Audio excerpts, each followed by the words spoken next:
Being lead designer at Lionhead's actually an interesting job because we have one of the industry design luminaries working here in Peter Molyneux. So I work very closely with Peter to define the game vision, and then I work specifically day to day on the team trying to bring those pillars and that vision to reality.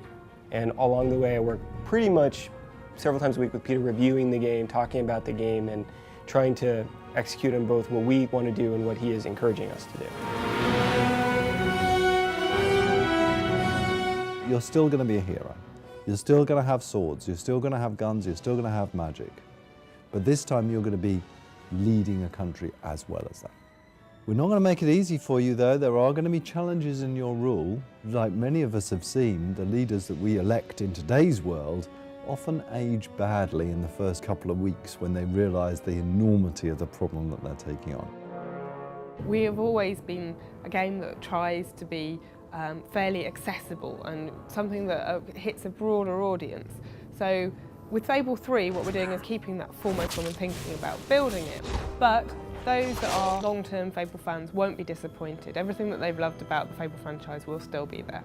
A role-playing game is all about, this is me playing the role of a hero and a king or a queen. It's really about not getting rid of every element of an RPG, but certainly making it something that people who aren't interested in that side of things will still enjoy.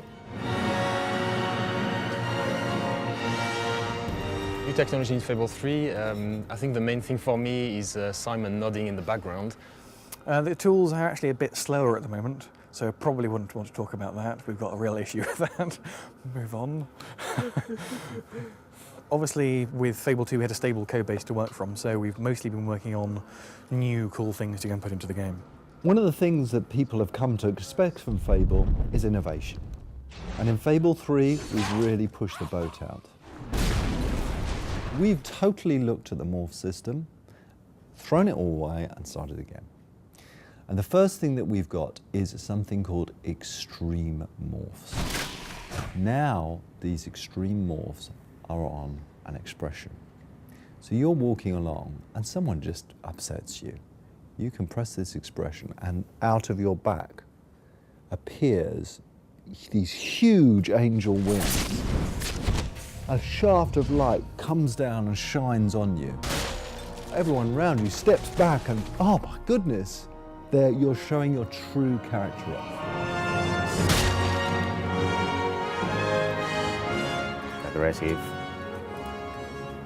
smile, stern. We've got hot syncing in the tools now, so all the artists can edit a texture and pop it into the game immediately just by hitting a button, and it never fails, obviously. Can I redo that bit? Never works. Never works. That's a Freudian slip.